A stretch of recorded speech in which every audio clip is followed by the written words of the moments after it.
The road to the FIFA World Cup round of 16 is delivering drama at every turn, and tonight, all eyes turn to Mexico and Ecuador in a match that could define both nations' tournaments. However, severe weather and lightning delays have already added another layer of suspense to what promises to be an unforgettable night. Welcome back to our continuing FIFA World Cup coverage.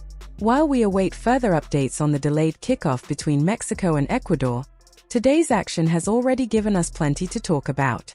Norway secured its first ever World Cup knockout stage victory and will now face Brazil at New York, New Jersey Stadium. Meanwhile, France continued their impressive campaign with a dominant victory over Sweden, setting up a fascinating round of 16 clash against Paraguay on July 4 in Philadelphia. France's performance against Sweden once again demonstrated why many believe they are the favorites to lift the World Cup trophy. The match itself featured moments of brilliance from start to finish. Early attacking sequences showcased exceptional skill and creativity, with curling strikes, clever flicks, and dramatic saves keeping fans on the edge of their seats. Norway's persistence on set pieces nearly paid off multiple times, while substitute contributions changed the momentum of the game in crucial moments. And then there was Erling Haaland.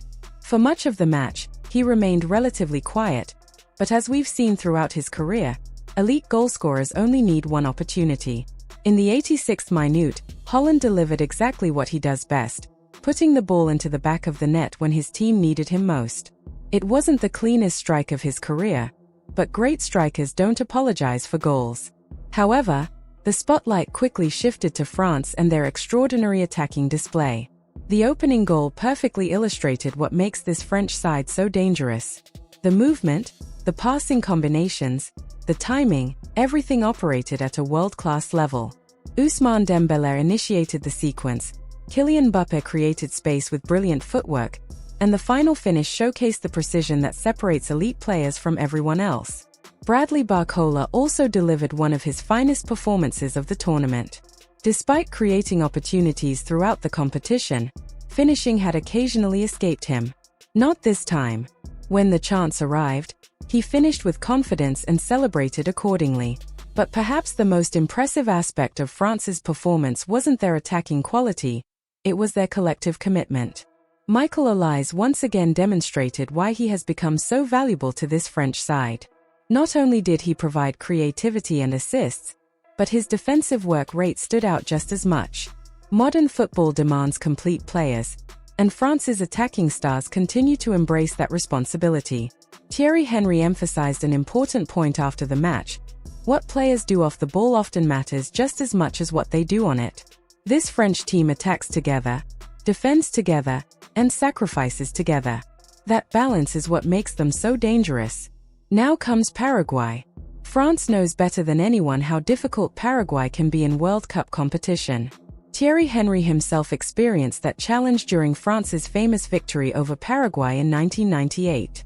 Paraguay will almost certainly defend deep and remain compact, but this French side appears equipped to handle any tactical challenge.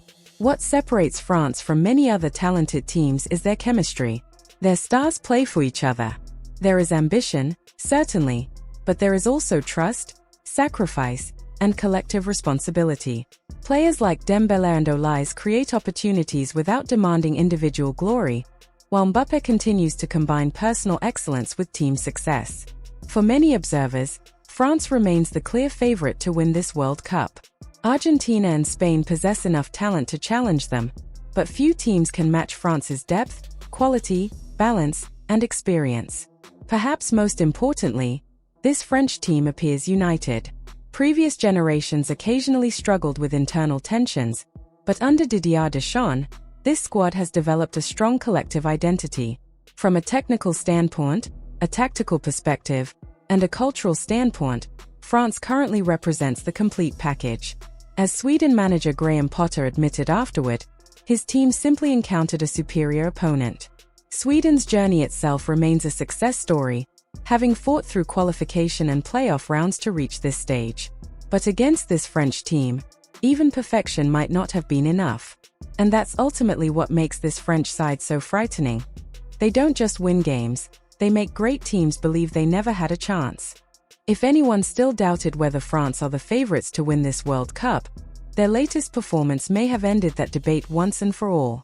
Before facing France, Sweden's World Cup journey had already been remarkable. They opened the tournament with a stunning 5-1 victory over Tunisia, a result so shocking that Tunisia ultimately parted ways with their head coach afterward. Sweden then experienced the harsh reality of elite competition, suffering a 5-1 defeat to the Netherlands before battling Japan to a hard-earned draw. But according to Zlatan Ibrahimović, facing France is an entirely different challenge. You can play the perfect game, Zlatan explained, and it still might not matter because against France, everything depends on them. That's what makes this French team so frightening. Against smaller nations, against traditional powerhouses, against anyone in this tournament, France appears to control its own destiny. If they decide to shift into another gear, there may simply be no answer. Of course, football remains unpredictable. Every match must still be played. But based on what we've witnessed so far, France looks capable of defeating any team remaining in this tournament. Despite Sweden's elimination, there remains tremendous pride in what they accomplished. A nation of just over 10 million people, where football represents the country's biggest sporting passion, managed to return to the world's biggest stage after years of disappointment. For Sweden, simply competing at this level again represents a major achievement. Meanwhile, the conversation quickly turned to what makes this French side so special. For years, critics questioned whether France could replace the creative influence of Antoine Griezmann or the passing range of Paul Pogba. But now, according to Thierry Henry, they may have discovered something entirely unique. When Michael Olise has the ball, Henry said, it's like watching Zinedine Zidane. When France loses the ball, it's like having Patrick Vieira. Henry even joked that perhaps football fans should call him Zinedine Vieira. But beneath the humor was genuine admiration. I've been watching football for a very long time, Henry admitted. And in the last couple of years, players like Lamine Yamal and Michael Olise have brought me back to falling in love with football.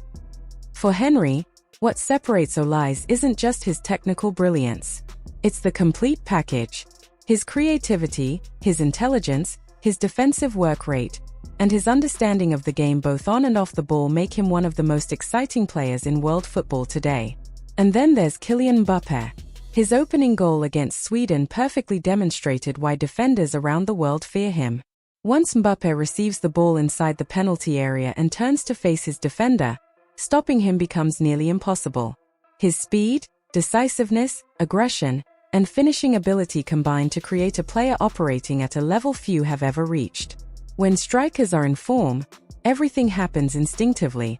There is no hesitation. There is no second guessing. There is only execution. The frightening reality for the rest of the tournament is that France may only be stopped by one opponent, themselves. As pundits discussed ways to slow down Michael Olise, the conclusion was almost unanimous. Man-marking him would simply create more space for Mbappé, Dembélé, and everyone else.